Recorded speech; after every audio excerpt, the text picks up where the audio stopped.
Julien Garric, maître de conférences en sciences de l'éducation et de la formation à l'INSPEDEX Marseille et chercheur à l'IREMAM. Alors, je suis venu parler d'une recherche que je mène à propos de l'impact du principe de laïcité sur la vie d'un établissement scolaire,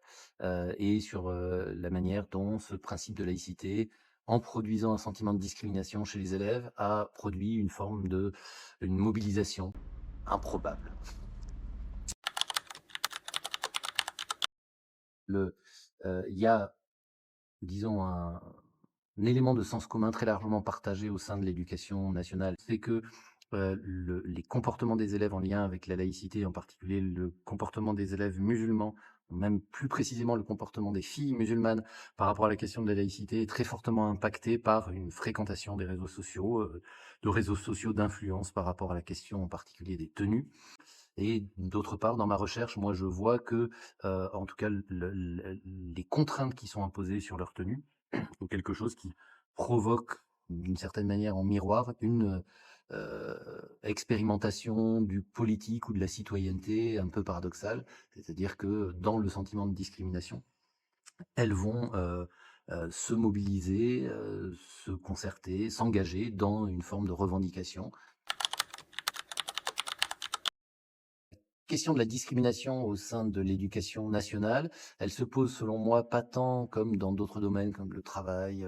l'emploi en termes de non-accès à un bien particulier, mais elle se pose plutôt en termes d'interaction et de relations éducatives.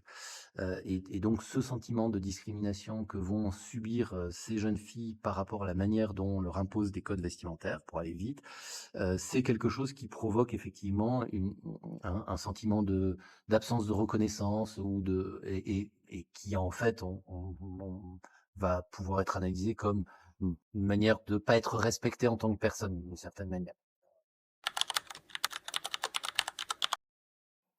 Selon moi,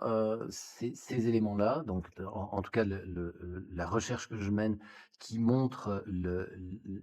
des revendications de la part d'élèves à être considérés en tant que tels par rapport à, leurs caractéristiques de minoritaires, j'allais dire, au sein de la société française. Ça engage une réflexion du point de vue de la relation éducative qui est: comment est-ce qu'on arrive à prendre en compte, le risque de blesser l'autre dans des interactions éducatives quotidiennes?